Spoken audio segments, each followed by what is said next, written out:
जो कार्यक्रम की शोभा बढ़ाई है, हम तहे दिल से मंजीत भाई की तरफ से आपका हार्दिक अभिनंदन करते हैं, स्वागत करते हैं।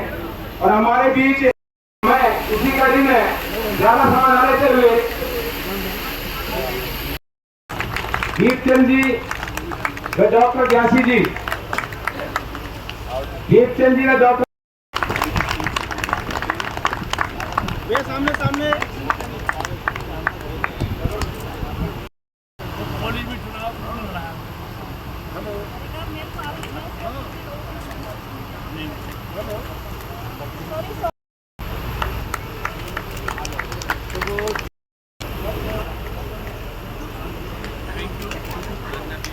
ताली बजा। भारत माता की जय श्री राम, जय श्री राम।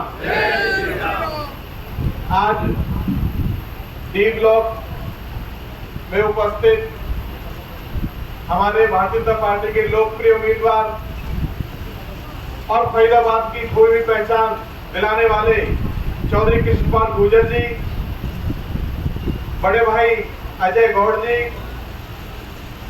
बड़े भाई धनेश अदलखा जी,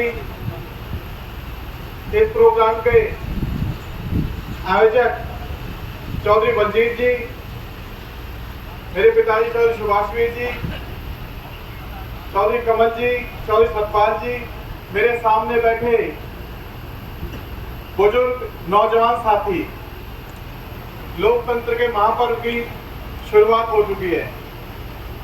और हम बात करें आज से 10 साल पहले की, तो किस तरह की स्थिति फरीदाबाद की थी और देश की थी। आज हमारे देश का नाम बड़े गौरव से लिया जाता है। अगर हम यहाँ के डेवलपमेंट की बात करें, कनेक्टिविटी की बात करें, तो आज से पहले की क्या थी, आज क्या है। मैं ज्यादा कुछ ना कहते हुए कुछ ही बात आपके बीच में रखूंगा कि आज एक आपका कांग्रेस का ऐसा प्रत्याशी आपके बीच आया है जो आज से 20 साल पहले आपके बीच नहीं था। 20 साल पहले तो था, लेकिन 20 साल अब नहीं था बीच में आपके। और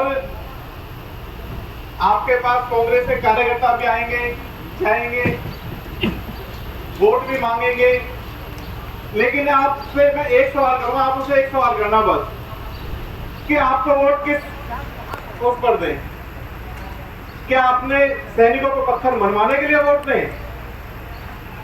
श्री राम मंदिर की आलोचना करने के लिए वोट दें? किस लिए वोट दें? मंच पर उपस्थित केंद्र सरकार के राज्य मंत्री, हम सबके लोकप्रिय सांसद चौधरी कृष्णपाल गुर्जर जी, भाई धनेश अदलखा जी, और इस कार्यक्रम के आयोजक, जिसमें कार्यक्रम में जो 96 का जो चुनाव हुआ था, पहले चुनाव में भी जो लोग चौधरी कृष्णपाल गुर्जर जी के साथ थे, ऐसे लोग आज इस कार्यक्रम में यहाँ उपस्थित हैं। मैं क्योंकि बहुत पुराना क्षेत्र मेवला महाराजपुर यही होता था, तो ऐसे सारे पुराने साथी हमारे यहाँ मौजूद हैं, तो इतना लंबा साथ जिनके पास हो तो निश्चित रूप से वो विजय की ओर ही अग्रसर होते हैं। ऐसी मैं भाई बलजीत जी का बहुत बहुत धन्यवाद करता हूँ कि उन्होंने आज सबको इकट्ठा यहाँ पर किया। मंच पर ही हमारे भाई विनोद चौधरी जी, आदरणीय सुभाष वीर जी, सम्मानित मंच, क्योंकि फिर मंच पे कोई नाम रह गया तो नीचे वाले फिर कहेंगे कि अच्छा 96 के चक्कर में सारे एक ही बार में लपेट लिए। सभी उपस्थित बहुत ही आदरणीय इलाके की सरदारी, निश्चित रूप से आपने एक लंबे अरसे से चौधरी कृष्णपाल जी को आप देख रहे हैं, और यहाँ ऐसे लोग बैठे हैं जिनके साथ मिलकर हमने 96 के चुनाव से लेकर और अब तक 2024 तक जो कंधे से कंधा मिलाकर सब हमारे साथ चले। इसलिए यहाँ कोई ऐसे लोग नहीं जिनको ये बताने की जरूरत है कि भाई हमारे सांसद ने ये किया या हमारे सांसद का व्यवहार ये है। सब सांसद के परिवार के लोग यहाँ बैठे हुए हैं। लेकिन अब कांग्रेस ने कल परसों 3 दिन हो गए सुनील भाई, कब परसों करी थी, रात के अंधेरे में लिस्ट जारी करी, फिर एक नाम निकल के आया। वो अब तक तो दल ही बदलते थे, कभी 77 में बदला, कभी 82 में बदला, फिर 2005 में बदला, लेकिन अब दिल भी बदलने लगे, मन भी बदलने लगे, क्योंकि 2014 में राजनीति से संन्यास ले लिया और अपनी राजनीतिक विरासत अपने बेटे को दे दी। अब हो सकता है आध्यात्मिक की तरफ चले गए थे तो कहीं कोई लगी होगी बात, लेकिन मैं ये मानता हूं कि उनकी जो लड़ाई थी वो केवल टिकट तक की लड़ाई थी, क्योंकि कांग्रेस में आपस में जो अंदर था वो केवल टिकट तक था। चुनाव की तो जब जिसके पास ऐसी लोग और ऐसी वो तो चुनाव की चिंता नहीं है। लेकिन चुनाव आप लोगों ने ये देखना कि भाई हाँ, कांग्रेस को अगर वोट कोई देता है तो वो वोट किसको देगा, क्योंकि ऊपर किसी को कोई पता नहीं कि वहां प्रधानमंत्री कौन बनेगा।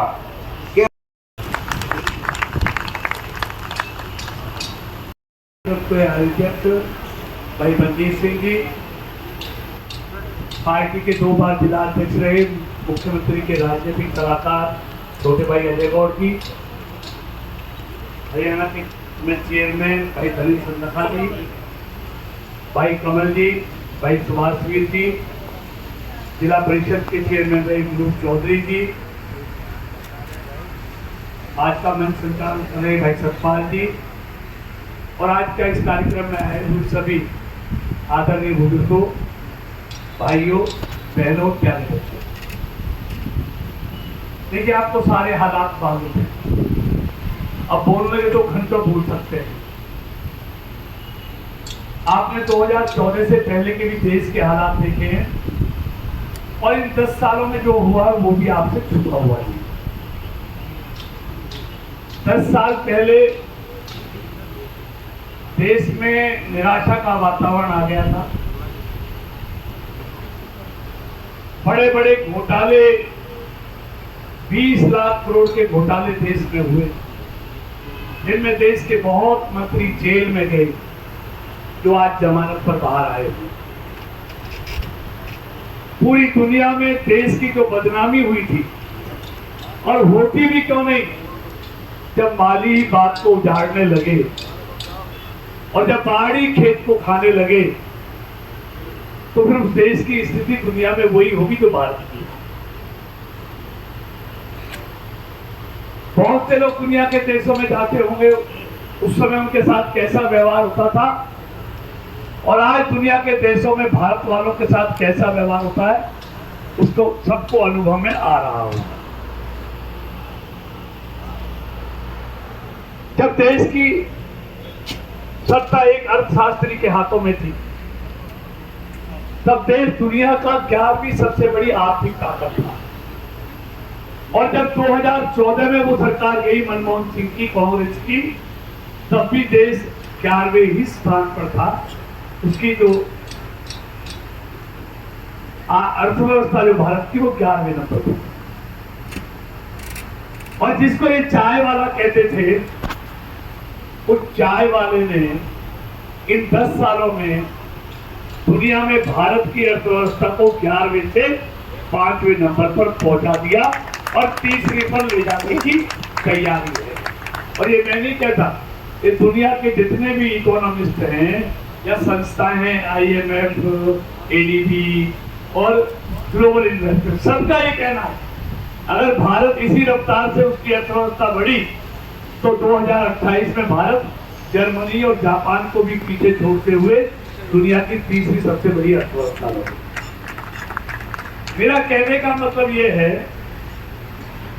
मिली जुली सरकारों का खामियाजा इस देश में भुगता है, हम सब ने देखा है, जिसमें घोटालों का अंबार था, निर्णयों की स्पष्टता नहीं थी, निर्णय सालों साल हो नहीं पाते थे, सारे प्रोजेक्ट रुक गए थे, बैंक NPA हो गए थे, बैंक बर्बादी के कगार पर थे, डूब गए थे बैंक। ऐसे हालात उस समय उस कांग्रेस की जो गठबंधन की सरकार थी, उस पर 10 साल हुआ। उस समय लोगों को जब निराशा छा रही थी, भारतीय जनता पार्टी ने मोदी जी को अपना देश के सामने प्रधानमंत्री के रूप में उम्मीदवार रखा। लोगों को कुछ उम्मीद जगी, क्योंकि गुजरात में उनका काम देखा लोगों ने, पूरे देश में उसका प्रचार था, तो लोगों को उम्मीद लगी मोदी कुछ कर सकता है। और उस उम्मीद पर लोगों ने भारतीय जनता पार्टी और मोदी जी को सत्ता सौंप दी। यानी कि वो उम्मीद का चुनाव था, जो देश नाउम्मीद के वातावरण में जी रहा था, उम्मीद के सहारे उन्होंने वोट डाला और मोदी जी प्रधानमंत्री बने। 5 साल उन लोगों की उम्मीद पर खरे उतरे और 2019 का चुनाव आया तो विश्वास प्राप्त करने का चुनाव था कि 5 सालों में जो मैंने किया है उस पर लोग विश्वास जताते हैं या नहीं जताते हैं। तब भी उन्होंने कहा चौकीदार चोर है, लेकिन लोगों का विश्वास उन्होंने जीता और 2019 में पहले से ज्यादा सीटों के साथ मोदी जी को देश के लोगों ने प्रधानमंत्री बनाया। और इस बार मोदी की गारंटी का चुनाव है, वो गारंटी जारी की है अपने घोषणा पत्र। आप बताइए आज चीन को चल सकता है क्या? तो भारत की सेना इतनी मजबूत करनी है हथियारों से, किसी की हिम्मत नहीं हो सकती। इनने बहुत फुर्ती दी, एक लाचार जो पाकिस्तान को घर में घुस के मारा और हमारा पायलट अभिनंदन उनके कब्जे में आ गया। अगर मोदी जी नहीं होते तो 24 घंटे में कोई अभिनंदन को पाकिस्तान से बुला के ला सकता था? ये मोदी की ताकत है। तो मोदी कहते मेरी ताकत नहीं है, ये देश के लोगों की दी हुई ताकत है, जिसमें ये पूर्ण बहुमत की सरकार। इसलिए मैं कहूँगा ताकत पूर्ण बहुमत की सरकार में है। ये मिली जुली सरकार, ये अस्थिर सरकार, ये देश के हिस्सा नहीं हो सकती, क्योंकि कोई फैसला कड़ा फैसला नहीं कर सकता, कोई निर्णय नहीं कर सकता। पूरा देश कोई मीडियम नहीं है, अपने अपने राज्यों के लिए झगड़ते हैं और दोनों हाथों के जूझते हैं। चाहता है उसको सुरक्षा का एहसास नरेंद्र मोदी कराता कि मैं हूं ना, चिंता करने की जरूरत नहीं। कोरोना का संकट आया तो करोड़ों से ज्यादा भारतीयों को वंदे भारत फ्लाइट चलाकर सबको हिंदुस्तान में वापस ले गया। खाड़ी का युद्ध हुआ, किसी भी धर्म के लोग थे, जब फंस गए युद्ध में एक एक को निकाल कर लाना ये मोदी का करिश्मा था। यूक्रेन रशिया के युद्ध में 26,000 भारत के छात्र मर गए। उसके माँ बाप का क्या गुजरती होगी जब उनके कलेजे का टुकड़ा, जब मिसाइल चलती हो, बम गिरते हो, संकट में फंसा हो, उनको उस संकट से निकाल कर लाना ये मोदी की गारंटी है। चौधरी कृष्णपाल गुर्जर जी, मैं तो यही आश्वासन दे सकता हूँ, मैं जो 1994 से हमारे कार्यकर्ता हैं उनको यहाँ इकट्ठा किया है और मैं सबकी तरफ से मोदी को आश्वासन देते पुराने ही कार्यकर्ता आपको 10,000 की लीड से आगे पहुँचाएंगे और उनके कार्यकर्ता है मेरे भाई आए हैं। ये मेरी जनसभा नहीं है, ये सभी कार्यकर्ताओं की जनसभा। देश के लोगों ने मन बना लिया मोदी को तीसरी बार प्रधानमंत्री। हम और वो तो कई बार आमने सामने लड़े हैं, तो सवाल लोग उनको भी जानते हैं और मेरे को भी जानते हैं, उनको भी नज़दीक से परखने का मौका मिला है, मुझको भी नज़दीक से। तो हमारी तो बात लोगों ने बहुत देर देखी। अब तो देश को किसके हाथों में सौंपा जाए। देखिए, आज इस देश को ज़रूरत है एक स्टेबल मजबूत सरकार और मजबूत प्रधानमंत्री। वो मोदी के अलावा दूर दूर तक कोई दिखाई देता। हमारे पास चेहरा है मोदी के रूप में, उनके पास ना चेहरा है ना चरित्र है, दोनों खो चुके हैं। जी, फरीदाबाद के लिए पिछले 10 साल में कोई आपके क्षेत्र में बड़े से बड़ा जो काम हो वो जनता के बताएं। जी नेताजी, जनता को बताएं आपके द्वारा जो बड़ा काम किया गया है। देखिए, आप देखिए आज फरीदाबाद को कनेक्टिविटी में 4 हाईवे दे दिए जी, पूरे देश को फरीदाबाद की कनेक्टिविटी से जोड़ दिया है। आप नहर पर आने के लिए आगरा कला आज जामों से मुक्त कर दिया, अच्छे रोड बनाए जा रहे हैं, अच्छे पार्क बनाए जा रहे हैं। यहाँ पर सब डिवीजन हमने नहर पार्क की गेट अलग बनाई है, FMDA बनाया है, इसको डिवीजन बनाया है फरीदाबाद में, सब डिवीजन बनाए हैं, महिला कॉलेज बनाए जा रहे हैं, यूनिवर्सिटी बनाई जा रही है, बिजली की आपूर्ति अच्छी की है। मतलब हर चीज़ में आप 10 साल में देखो, पहला फरीदाबाद आज का मेरे कहने से नहीं है कि आज फरीदाबाद में कितनी बेहतर सुविधाएं हो रही हैं। पूरे फरीदाबाद को पूरे देश से कनेक्टिविटी से हम जोड़ रहे हैं। कुछ काम होने के बावजूद भी कुछ लोग हैं जो विरोध कर रहे हैं। इन विरोध प्रदर्शनों से नेताजी कैसे निपटेंगे? देखिए, लोकतंत्र की खूबसूरती है जी, लोकतंत्र में विरोध भी होता है, समर्थन भी होता है, ये तो लोकतंत्र की खूबसूरती है। जी, सभी सब तो पक्ष में हो नहीं सकते, इसलिए पक्ष वाले भी होते हैं तो विरोध वाले भी होते हैं। और आप देखते हैं कि पक्ष वाले में ज़्यादा हैं, विरोधियों की संख्या तो घटती जा रही है। धन्यवाद।